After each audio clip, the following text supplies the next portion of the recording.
ನಮ್ಮ ತಾಳ್ಮೆ ನಮ್ಮ ಶಕ್ತಿ. ಸರಿಯಾದ ಸಮಯಕ್ಕೆ ಬೇಕು ಸಮಾಧಾನ.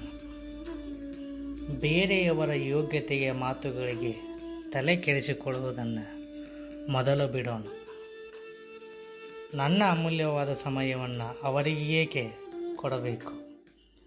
ಎಲ್ಲವೂ ನಮ್ಮ ಒಳಿತಿಗೆ, ಅದು ಬರೆದ ಬ್ರಹ್ಮನಿಗೆ ಮಾತ್ರ ಗೊತ್ತು. ತಾಳ್ಮೆ ಮತ್ತು ಮಾತು ನಮ್ಮ ಸಂಪತ್ತು. ಅವಸರ ಬೇಡ, ಸ್ವಲ್ಪ ಹೊತ್ತು ತಾಳು. ನಮಗೆ ನಮ್ಮದೇ ಆದ ಗಮ್ಮತ್ತು, ಸಿರಿ ಸಂಪತ್ತಿದೆ.